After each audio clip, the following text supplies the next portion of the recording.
क्या करना? किसी का प्रश्न है तो प्रश्न है। ये प्रश्न है किसी बाबा का आपसे कुछ बुलवाने के लिए कुछ तो पूछना पड़ेगा।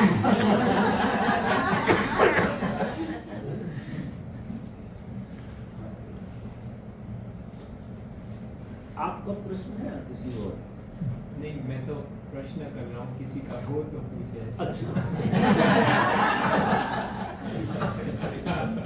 किसी का प्रश्न हो, शायद ना हो। चलो ऐसा करते हैं,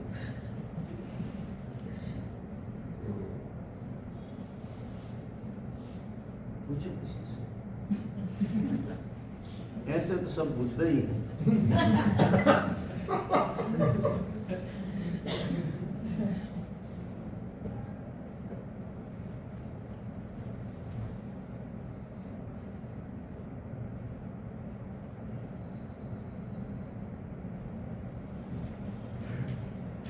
तुम्हारा प्रश्न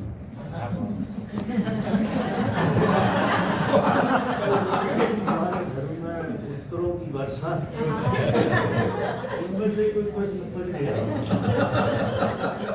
वैसे बाबा प्रश्न जैसा तो नहीं है, लेकिन थोड़ा समझना था कि जैसे ये गुरु स्तुति होती है या कीर्तन होता है, भगवान गुरु स्तुति या कीर्तन भगवान के जो गुणगान गाने के माध्यम से होते हैं, तो पता नहीं अचानक से मतलब भाव इतना जग जाता है, जैसे बारिश हो जाती है, मजा आ जाता है, और बाद में नहीं होता है तो जैसे नॉर्मल थे वैसे हो जाते हैं। तो वो अचानक वो शब्द से क्या हो जाता है अंदर भीतर,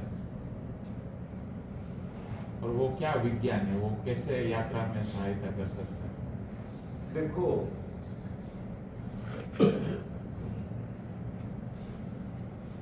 आनंदित होने का जो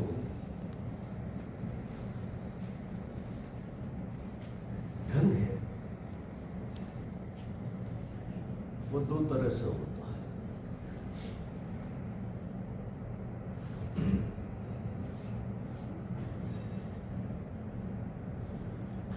डूबना, कोई व्यक्ति जितना अपने भीतर डूबता है उतना आनंदित होता है। ठीक जब विज्ञान कीर्तन में भी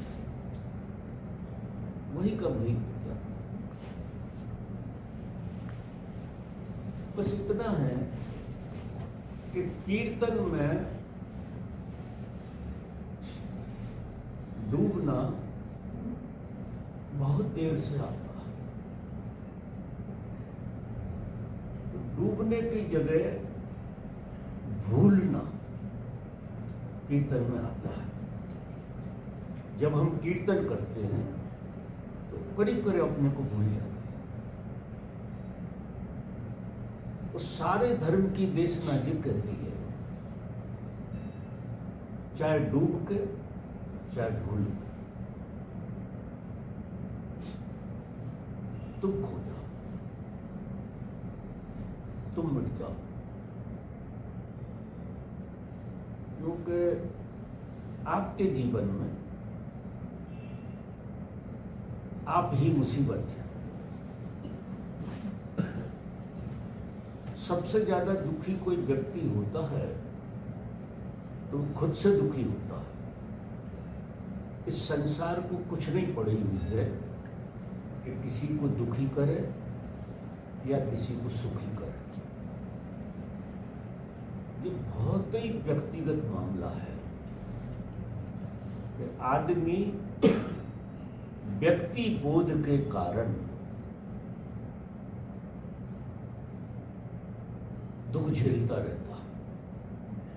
और ये व्यक्ति बोध कुछ ऐसा है जैसे आप गाड़ी में बैठे हैं और बिस्तर सर पर रखे हैं।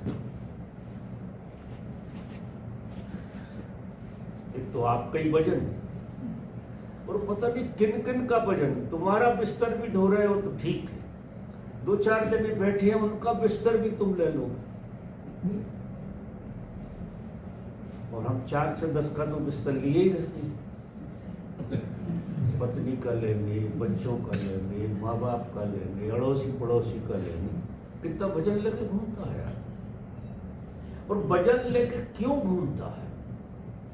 कि उसकी वजह से उसका व्यक्ति बोध बना रहता है और व्यक्ति बोध को वो छोड़ना नहीं चाहता। सबसे बड़ी बाधा धर्म में अगर कोई है तो वो प्रकृति का एक गजब का करिश्मा है कि रात में जब तुम सो जाते हो तो व्यक्ति बोध मिट जाता है, पूरा मिट जाता है।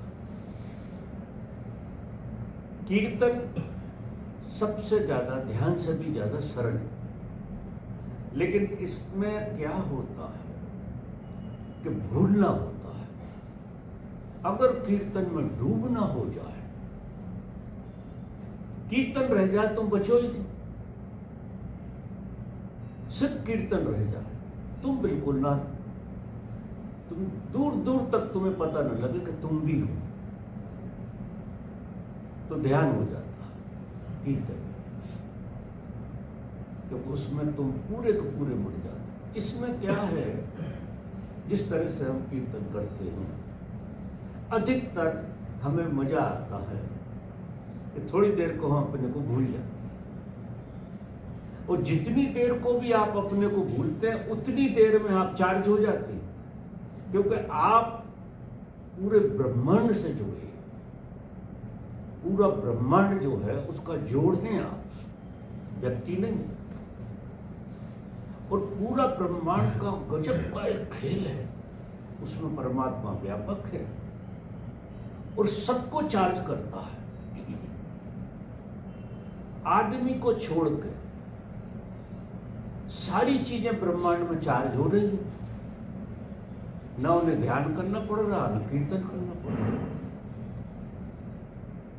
चींटी से लगा के हाथी तक। क्यों? कि वे अपने को भूले, उन्हें अपना पता नहीं। दुर्भाग्य से कोई ऐसा फल खा लिया हमने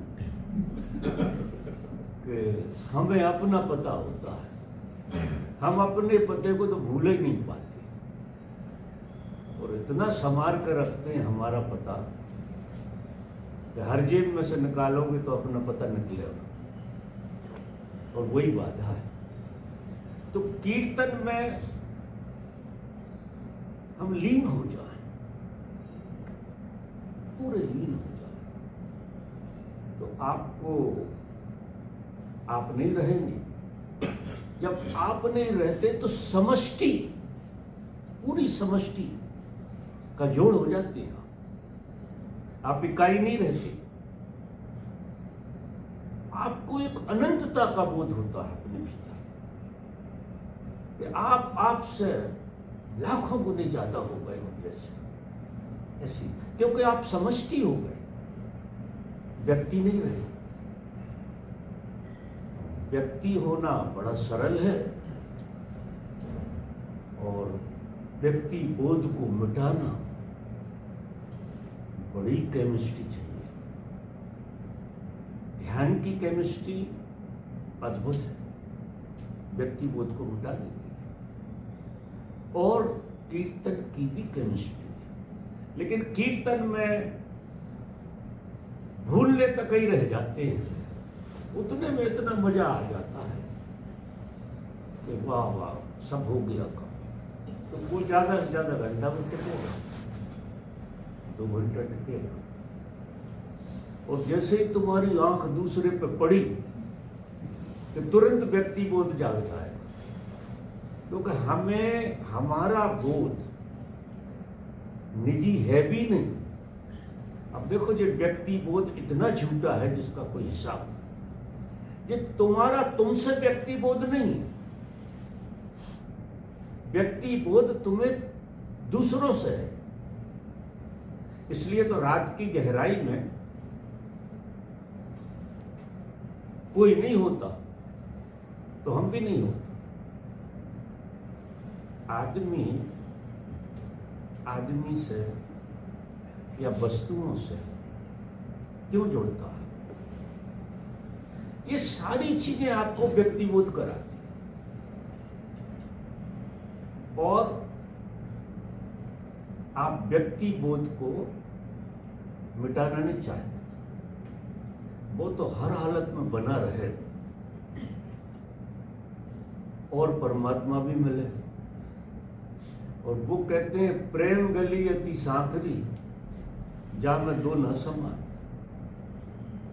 तुम और परमात्मा दो नहीं हो सकते, और हो भी नहीं। तुम नहीं हो तो तुम पूरे परमात्मा हो। बड़ा विचित्र खेल है। हम परमात्मा ढूंढने जा रहे हैं और अपने को मिटाने नहीं जा रहे। अब ढूंढोगे, जिस विधि से ढूंढोगे व्यक्तिबोध बढ़ेगा। तुम ध्यान भी कर रहे हो, वो व्यक्तिबोध, वो अहंकार, व्यक्तिबोध का ही नाम अहंकार है। अपने को पकड़े रहो तो बहुत गहरे तक डूब जाओगे, फिर भी वो बात नहीं बनी, तो व्यक्तिबोध नहीं छूट पाया। व्यक्तिबोध का मरना बहुत जरूरी है। तो व्यक्ति मर जाए, व्यक्ति का जो होना है वही उपद्रव है। और वो दो ही रास्तों से व्यक्ति मिट सकता है, क्योंकि आपका प्रेम विराट से हो जाए, व्यक्तिबोध बचेगा ही। विराट से प्रेम हो जाए या विराट की सत्ता का पता लग जाए। ध्यान से विराट की सत्ता का पता लग जाता है कि हम व्यक्ति नहीं है। हम फिर कैसे, कभी कभी तो आश्चर्य होता है कि आदमी अपने आप को व्यक्ति कैसे मान के चल रहा है जो वो है नहीं। ये खेल देखो, और वो रात दिन व्यक्ति बोध के गीत गाता है, और उपाय भी वही करता है कि व्यक्ति बोध कैसे प्रगाढ़ हो। जितना व्यक्ति बोध प्रगाढ़ हो, उतनी पीड़ाएं बढ़ेगी। क्यों? कि व्यक्ति बोध आते ही तुम इस अस्तित्व के रहस्य से चूक जाते। ये पूरा अस्तित्व में कैसे समारे हुए हैं। ना तुम मन से संभले हुए हो, ना तन से संभले हुए हो। तुम जिस चीज से संभले हुए हो उसका तुम्हें पता ही नहीं। अद्भुत खेल है परमात्मा का, अद्भुत। ये सारा ब्रह्मांड ऐसी एक हार्मोनी में है और तुम उसका एक हिस्सा हो, तो आपकी हार्मोनी जुड़ जाए अस्तित्व के साथ, व्यक्तिबोध विदा हो जाए, क्योंकि आप समष्टि हो जाओ। एक रास्ता वो है, या सबके प्रेम में पड़ जाओ। आप सबके प्रेम में पड़ जाओ, व्यक्तिबोध मिट जाएगा। और सारी जिंदगी अपन पूर्ण रूप से पत्नी के प्रेम में नहीं पड़ पाए, वही आप बदला। और सबसे ज्यादा व्यक्तिबोध वहीं से आता है। पति बोध व्यक्तिबोध, पिता बोध व्यक्तिबोध, पुत्र बोध व्यक्तिबोध। ये तो ब्रह्म है, पिता पुत्र सब ब्रह्म है। मूल जड़ जो है ना वो व्यक्तिबोध है। तो दो रास्ते, दो रास्ते। एक भक्ति का रास्ता है कि तुम लीन हो जाओ, परमात्मा में लीन हो जाओ। तुम्हारी प्रीति, अब वो प्रीति लाओगे कहां से? क्योंकि व्यक्ति बोध के होते होते वो प्रीति कहां जगती है? जगती नहीं है। लेकिन लगे ही रहे। अब इसका खेल है, क्योंकि तुम व्यक्ति बोध में तो लगे ही रहते हो ना सुबह से शाम, और जिस चीज में हम लगातार लगे रहे वही प्रगाढ़ हो जाती। तो बात करना, आप किसी से बात कर रहे हैं तो इतना बोध रखो कि बात के करने से और बात के सुनने से व्यक्ति बोध तो नहीं बन रहा। इतनी जागृति होना चाहिए कि हम बोल रहे हैं, उस बोलने से व्यक्ति बोध तो नहीं जग रहा, या हम किसी को सुन रहे हैं उससे व्यक्ति बोध तो नहीं कर रहा। इतनी प्रगाढ़ता से बोध को संभालना, और जिस दिन ये कला आ जाएगी ना, अद्भुत खेल, जिस दिन भी गैप आने लगेगा तुम्हारे व्यक्ति बोध में, कि तुम बिल्कुल बात करते करते व्यक्ति बोध को आने ही नहीं दे रहे, जिस दिन ये कला आ जाएगी उस दिन प्रसाद बरसने लगेगा। और एक बार ये कला आ जाए, वो स्वाद बैठ जाए, तो तुम संसार की किसी चीज से व्यक्ति बोध को नहीं होने दो। और जिस चीज से व्यक्ति बोध घट रहा है उसको 1 मिनट में छोड़ दो, क्योंकि व्यक्ति बोध ही बाधा दे रहा है। तो कीर्तन में लीन होना है और ध्यान में मिट जाना, लीन होना ही उसमें। अगर ध्यान में भी आप दुनिया चला रहे हैं भीतर, बहुत सारी चीजें घटती हैं, क्योंकि माया के 2 रूप, एक बाहर और एक भीतर भी। ये कीर्तन भी माया का हिस्सा हो जाता है। ये माया जो है ना, 2 ही तरफ से काम करती है। अंदर आप गए, जैसे तैसे बड़ी मुसीबत से, विचारों से मुक्त तो नहीं होता, लेकिन गैप आने लगती है। जितनी देर विचारों में गैप आते हैं उतनी देर व्यक्ति बोध आप पे नहीं चढ़ता, तो आपको मजा आने लगा, आपको मजे से बंद हो गया। व्यक्ति बोध तो हट गया, लेकिन मजा बोध चढ़ गया। कीर्तन में भी कोई होता, मजा बोध चढ़ जाता, व्यक्ति बोध तो मिट जाता, लेकिन एक मजा बोध चढ़ जाता है हमारे भीतर, उन्माद आ जाता, तो भी बात पूरी नहीं होती। ध्यान में अगर मजा भाव चढ़ गया, अनुभव हो रहे हैं बड़े गजब गजब के, और वो तुम्हारा अहंकार इतना पागल है, इतना पागल है कि वो अपने, तुम क्या हो गहरे से, अहंकार के अलावा कुछ हो ही नहीं। व्यक्ति बोध मतलब अहंकार, और अहंकार एक विजाती चीज है, तुम लेके पैदा नहीं हुए। ये अहंकार लेके कोई पैदा नहीं होता, ये तो हमें विरासत में मिलता है, माँ बाप से, सब समाज से, संबंधियों से विरासत में अहंकार मिला हुआ, जो झूठ है। तो ये अहंकार इतनी दूर तक जाता है कि ध्यान में मजे, क्योंकि ये जीता है किसी रूप, किसी पहचान के सहारे। किसी चीज को देखी और उसमें घुस जाता है, उसका अस्तित्व बन जाता है। तो भीतर गहरे में आप किसी भी चीज से मजा ना ले रहे हो। शुरू में तो मजा ही लेना पड़ेगा, नहीं वहां तक जा ही नहीं पाओगे। कीर्तन में भी मजा लेना पड़ेगा, नहीं आगे की गाड़ी चलेगी।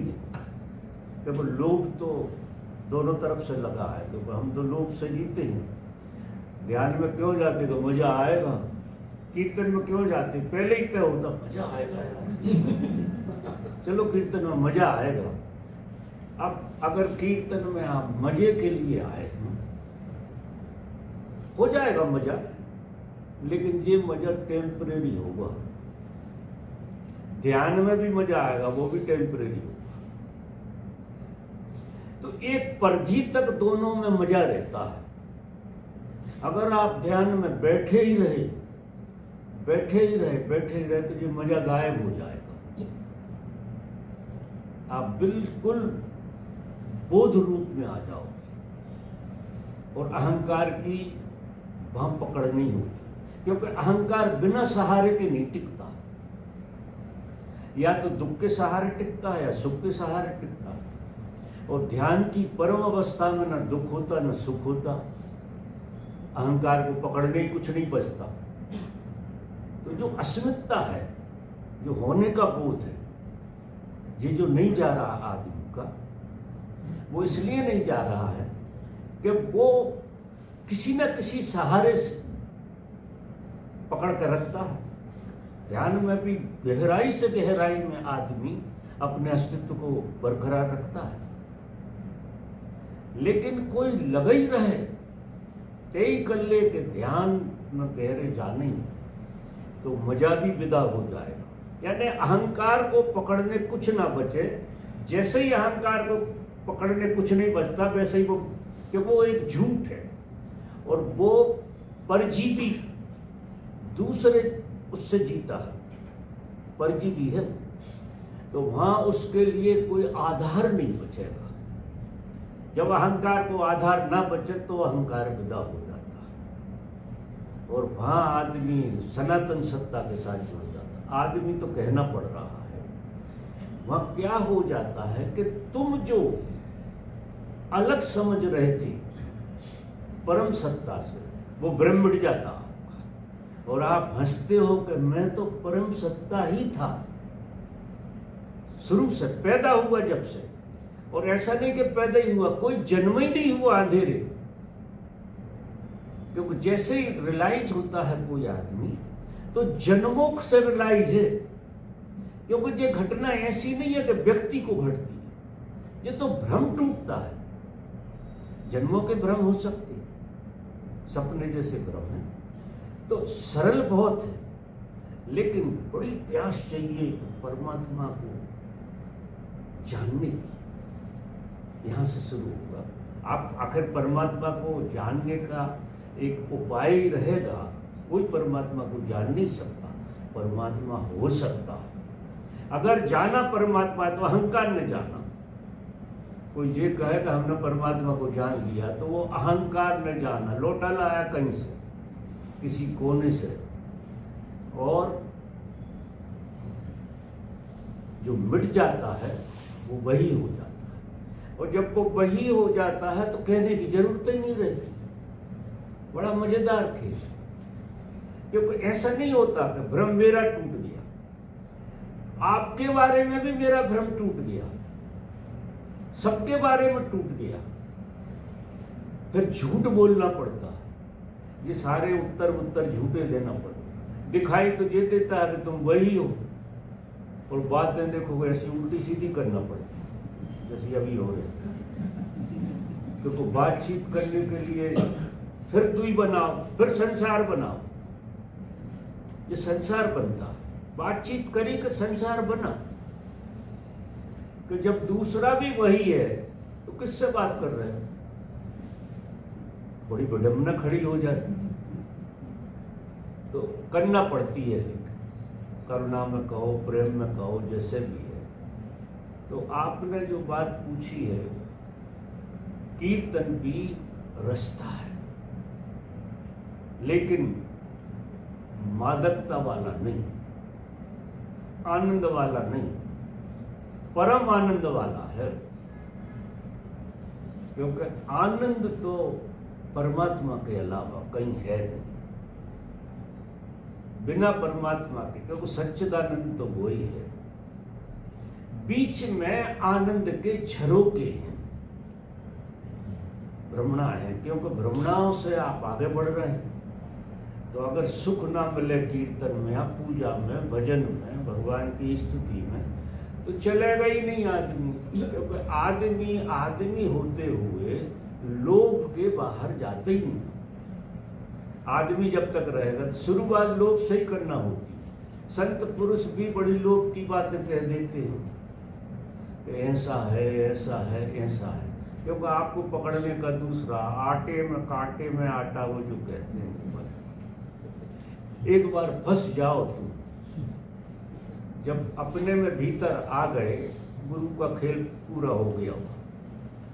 और वहां जो है आपका व्यक्ति बोध पकड़ने जब कुछ नहीं बचेगा, तो आपका अस्तित्व व्यक्तिगत खत्म हो जाएगा और आप समष्टिगत तो होए।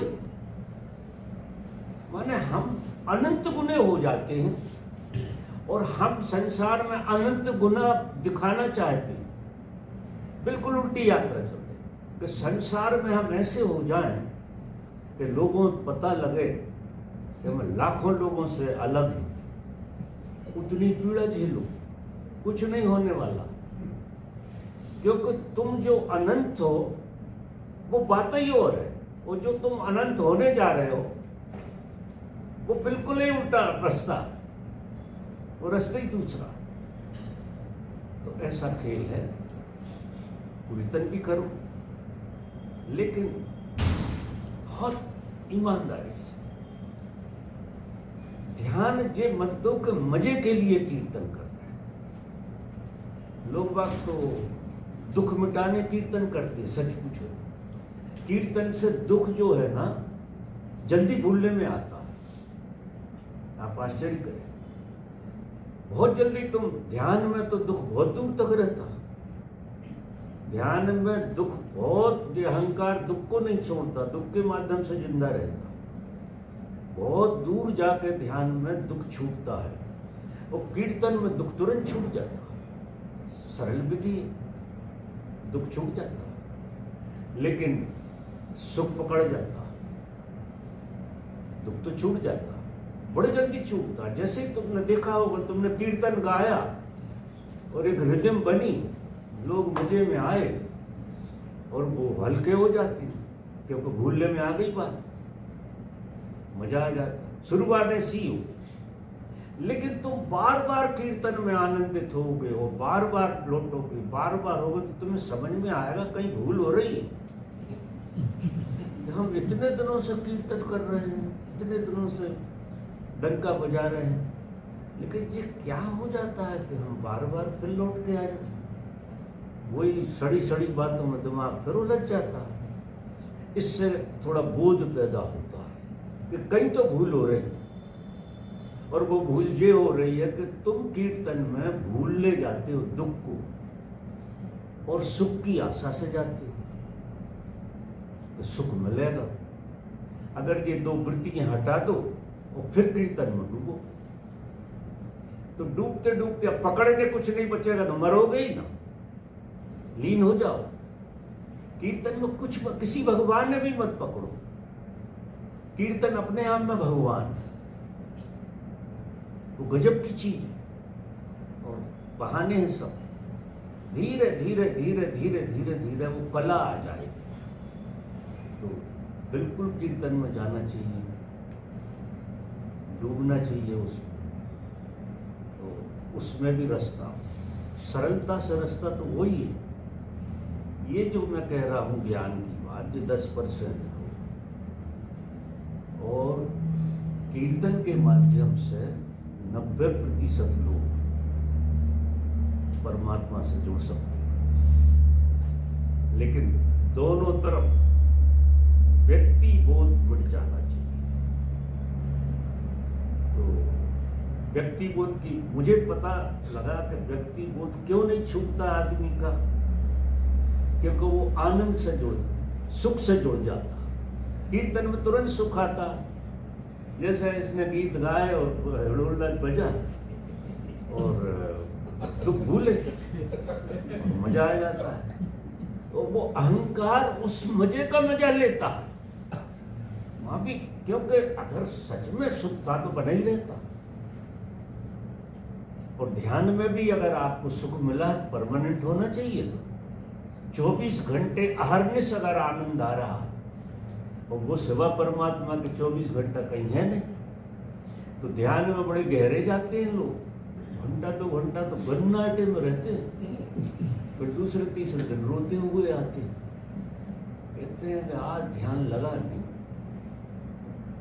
अब वो ध्यान उस दिन भी नहीं लगा था, अगर आज नहीं लगा तो उस दिन भी नहीं लगा था, ये पक्की बात है। क्योंकि ध्यान एक बार ही लगेगा, ऐसा नहीं होता कि रोज रोज ध्यान लगता, ऐसा होता ही नहीं। ध्यान लगेगा तो एक बार में लगेगा, आर पार का है मामला।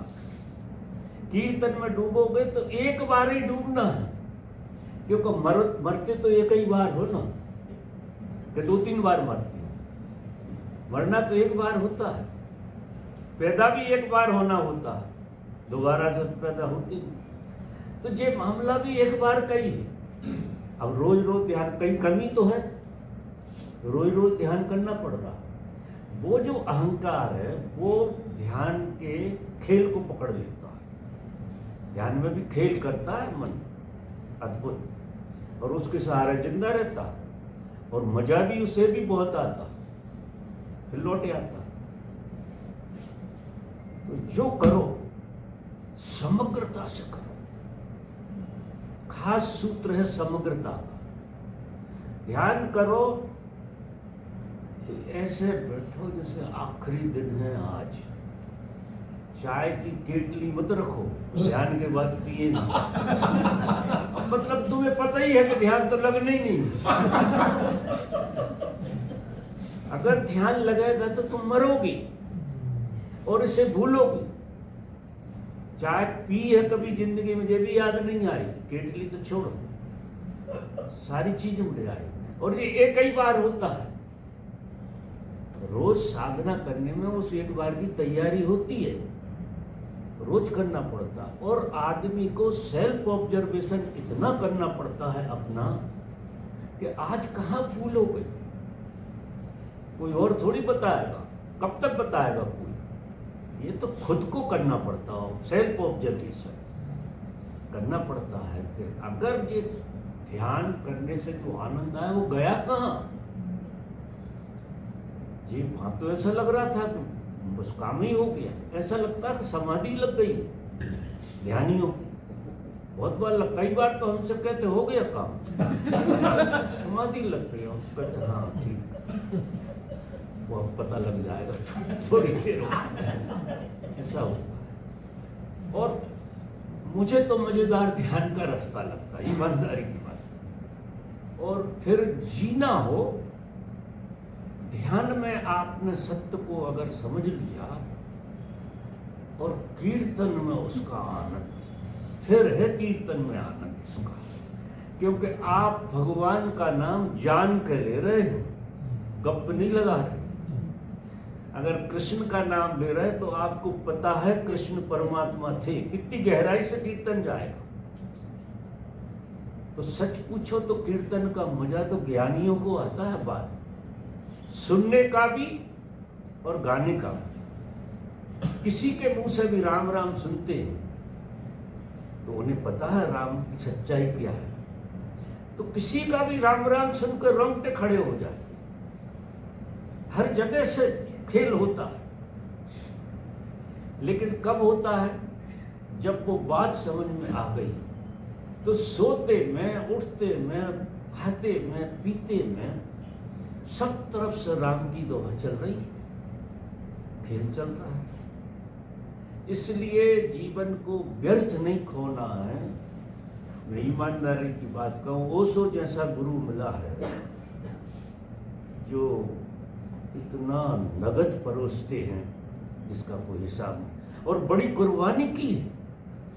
जो महापुरुष ऐसे पैदा होते हैं ओशो जैसे, वो कुर्बानी तो करते हैं, क्योंकि इतनी नगद और सच्ची बात कहेंगे दुनिया उलझ जाएगी और दुनिया पीछे पड़ जाएगी। मारो पीटो उस आदमी को, भगाओ, सारे पंडित पुरोहित उपद्रव में डाल देंगे, क्योंकि क्रांतिकारी कोई कोई पैदा होता है, फिर उसकी कृपा से बहुत लोगों का भला हो जाता है, बहुत लोग मजे में रहते हैं। उन्हें क्रांति करने की जरूरत नहीं है। कोई क्रांतिकारी तो एक पैदा होता है। जीसस हुए, कबीर हुए, नानक हुए, क्या क्या यातनाएं हुई हैं, क्रांतिकारी रहे। ओशो हुए, ओशो को पहले दिन से उपद्रव था, क्योंकि क्रांतिकारी जो आदमी जो धर्म की भूमिका बनाता है, जड़ बनाता है, युग बदलते हैं, हर युग में कोई ना कोई ऐसा पैदा होता है। इस युग में ओशो जैसे पैदा हुए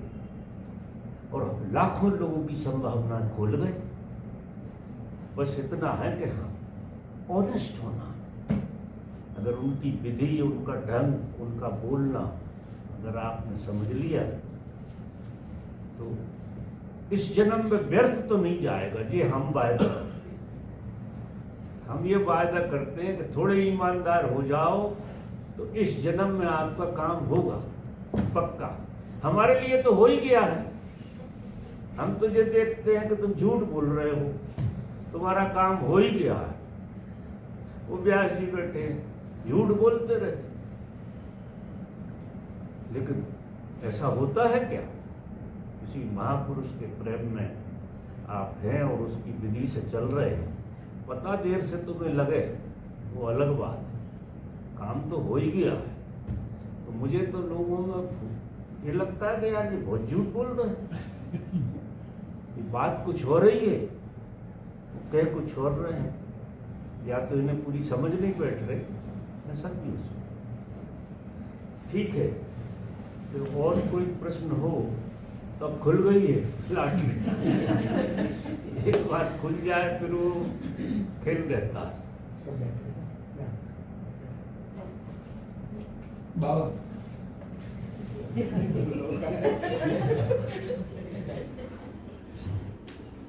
हाँ बोलो। बाबा ओशो एक जगह पे उल्लेख उन्होंने किया है, बोले मैं दिन होता है तो दिन का स्वागत करता हूँ। क्या बोले? दिन जब होता है तो मैं दिन का स्वागत करता हूँ, हाँ। रात आए तो रात का स्वागत करता हूँ, हाँ आनंद आए तो उसका स्वागत करता हूँ, उदासी आए तो उसका स्वागत करता हूँ। मतलब जो उल्लेख होता है कि आठों पहर वो आनंद में रहते हैं। हाँ। संत महापुरुष जो होते हैं वो तो सदा मस्ती में रहते हैं। मस्ती में रहते। तो इस बात से मतलब वो समझ में नहीं बैठ रहा है कि उनको भी मूड स्विंग्स या ऐसी चीज आती है। हाँ वो समझ गड़ जाओ। बुद्ध पुरुष जहाँ होते हैं, जिस अवस्था, तुम उस अवस्था को मन से समझना चाहते हो। वो जब कहते हैं तो तुम मन से समझना चाहते हो, और मन जो है ना कभी भी किसी बुद्ध पुरुष को समझ नहीं पाएगा। ऐसा व्यक्ति जो जाग जाता है ना तो पाप पुण्य में पड़ता। कारण देखो क्या है कि परमात्मा जो है, ऐसे समझो, सारे जड़ चैतन्य को संभाले हुए, धारण किए हुए, सारे पाप पुण्य सब उसमें धारण। हाँ ऐसा थोड़ी होता है कि ये चीज अलग है या वो चीज अलग। तो रात जब आती है तो रात बनाई तो उसकी, तो रात का भी स्वागत करेगा और दिन का भी स्वागत करेगा, पापी का भी स्वागत करेगा और पुण्यात्मा का भी स्वागत करेगा। उसकी नजर में जे तो पापी समझ रहा है कि वो पापी है, बुद्ध पुरुष थोड़ी समझ रहा। बुद्ध पुरुष तो ये देखता है कि मूर्छा में है, बस पापी वापी कोई नहीं है, मूर्छा में है। उसकी परिभाषा दो है, मूर्छा और अमूर्छा। और मूर्छा कभी भी टूट कर मूर्छा हो जाएगी। तो पूरी समष्टि के गुणधर्म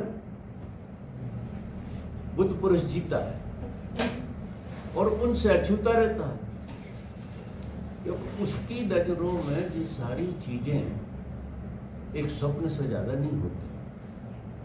अब स्वप्न में तुम अच्छा बुरा क्या देखोगे? कहाँ बंटवारा करोगे अच्छे बुरे का?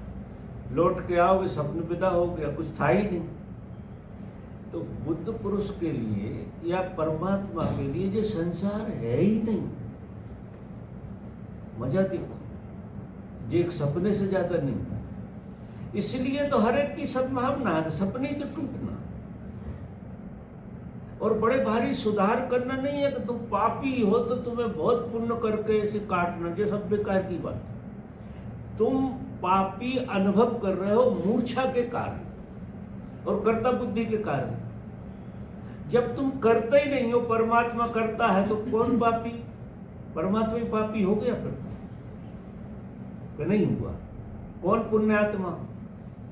परमात्मा ही पुण्यात्मा हो गया। कर्ता बुद्धि तोड़ के देखती है, व्यक्ति की तरह देखती है। वहां उसकी दुनिया में हर चीज का मतलब है,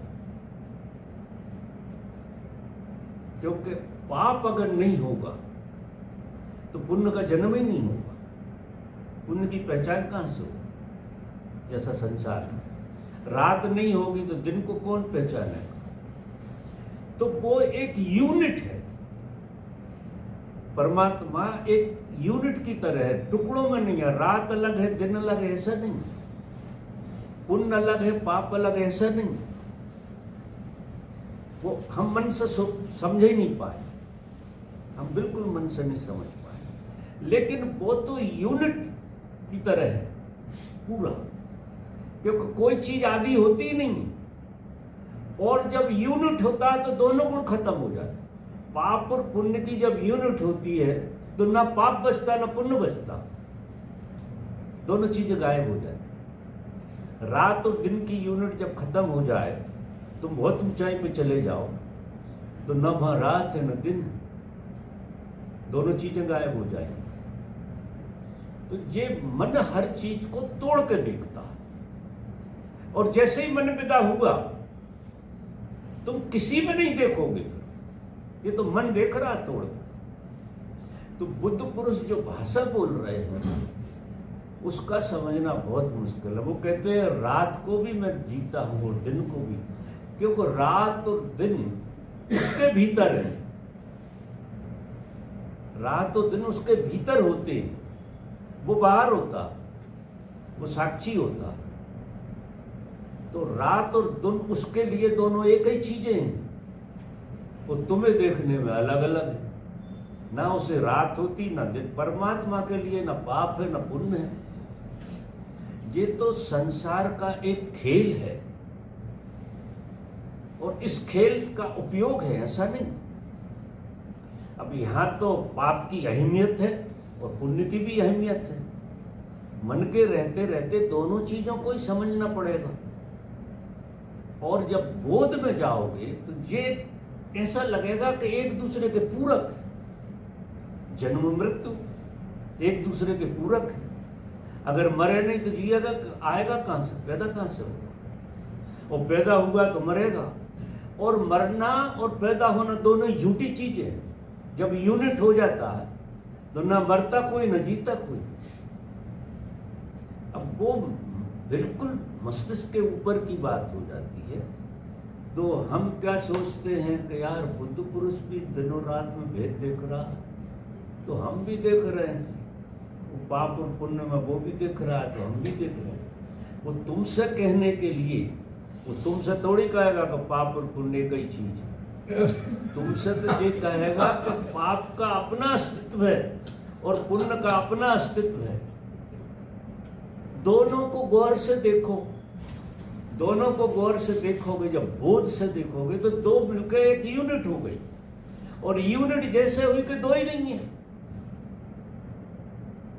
ऐसी स्थिति हो जाती, सब खत्म हो जाता। टुकड़ों में देखने का उपद्रव है। जैसे स्त्री दिखाई दे रही है और पुरुष दिखाई दे रहा है। अब स्त्री पुरुष दो हैं ही नहीं। जब तुम्हारे भीतर तुम जाओगे तो तुम अपने आप को स्त्री पुरुष का यूनिट मानोगे कि मैं स्त्री भी हूं और पुरुष हूं, और ना मैं स्त्री हूं ना पुरुष हूं। यूनिट हो गई। अब संसार में देखोगे तो तुम्हें यूनिट दिखाई देगी। स्त्री अकेली स्त्री नहीं है, पुरुष की यूनिट भी है। पुरुष अकेला पुरुष नहीं है, स्त्री और पुरुष की यूनिट। अब तुम्हें वो जो दिखाई देगा वो तुम दिमाग से समझ सकते हो। अगर मैं कहूं भी लाख तो कोई स्त्री मानने तैयार ही नहीं है कि मैं पुरुष की,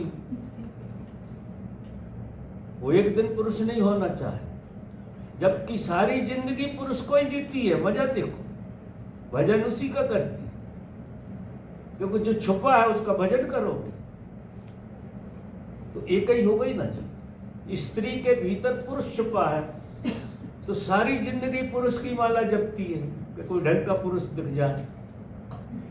पुरुष के भीतर स्त्री समाई हुई है, वो जिंदगी भर देखती है कि कहीं की स्त्री मिल जाए, कहीं का पुरुष ठीक ठाक मिल जाए बस। और वो ठीक ठाक खुद में ही है। मजा देखो, जब वो भीतर जाएगा तो यूनिट हो जाएगा, और यूनिट हो जाएगा तो ना स्त्री है ना पुरुष है, वहां से वह परमात्मा की कोई है ही नहीं। ये जो रूप दिख रहे हैं हमको, ये सारी चीजें दिख रही, ये मन के कारण, ये है ही नहीं है ऐसी चीजें, द्वंद्व तो है ही नहीं है। लेकिन मन से देखोगे तो सब द्वंद्व, मन के नियम भी हैं, वो कायदे भी हैं। फिर वो शास्त्र सब कायदे की बात करते हैं, करना पड़ेगा। इसलिए तो मैं कहता हूँ वो बुद्ध पुरुष बहुत झूठ बोलता है, क्योंकि वो देखता कुछ है, लेकिन वो तुम्हारी समझ में नहीं बैठेगा, तो तुम्हारी भाषा बोलेगा तो बिल्कुल स्त्री स्त्री है, पुरुष पुरुष है। और स्त्री को ऐसे ऐसे होना चाहिए, पुरुष को ऐसे ऐसे होना चाहिए, प्रेम की बात कहे। और धीरे धीरे धीरे धीरे करके फिर समझाएगा कि जरा भीतर जाकर देखो तो तुम्हारे अंदर दोनों ही मिल जाए, और दोनों एक हो गए तो न स्त्री नहीं, ना तुम स्त्री रहोगे ना पुरुष रहोगे, फिर तुम क्या हो? वही होगे जिसकी सत्ता है। और सबकी हालतें वही है, सब हैं परमात्मा, लेकिन टुकड़े में देख रहा है। कोई स्त्री की तरह देख रहा है, कोई पुरुष की तरह देख, दो ही फंस गए। अब वो स्त्री की तरह देख रहे हो तो पुरुष का भजन करो, पुरुष की तरह अपने को मान रहे, स्त्री का भजन करो। परमात्मा भाड़ में गया, स्त्री का भजन करो। बात समझ में नहीं आती किसी कि किस चीज का भजन करना चाहिए। सपनों में चलता रहता, दिन में चलता रहता, और खेल कुछ और ही है। इसलिए वो सुन सुना में हंसी, कबीर कहता है पानी में मीन प्यासी, कि तुम परमात्मा हो और पता नहीं क्या ढूंढ रहे, और वो इसलिए तुम परमात्मा नहीं मान रहे कि तुम्हारा एक हिस्सा छुपा है, उसे ढूंढो। एक हिस्सा उजागर है और एक हिस्सा ही अहंकार है। जो अहंकार है वो तुम्हारा एक हिस्से का नाम है। अगर तुम टुकड़े में हो तो अहंकार, अगर यूनिट में हो तो अहंकार कहां बचेगा? वहां ओमकार हो जाएगा। यूनिट में तो ओमकार है जब यूनिट बन गया, और अकेले में अहंकार है, क्योंकि बिना अहंकार के संसार नहीं चल सकता। टुकड़े में तो वही रहेगा, तो उसका अपनी ये माया का खेल, ये ब्रह्म की माया गजब, बहुत मजेदार। इसको देखने का भी मजा है कि कैसे खेल चल रहा है, अद्भुत खेल चल रहा है। और तुम रियलाइज होगे तो तुम्हें बहुत ही हंसी आएगी कि जो चीज कभी थी नहीं, जिसे हमने मान के बैठे, कभी नहीं थी, किसी जन्म में नहीं थी, लेकिन मान्यता बड़ी गहरी हो जाती। अब हम सेलिब्रेट करेंगे थोड़ा सा। हमारे एक मित्र है जिनका शरीर शायद आज पर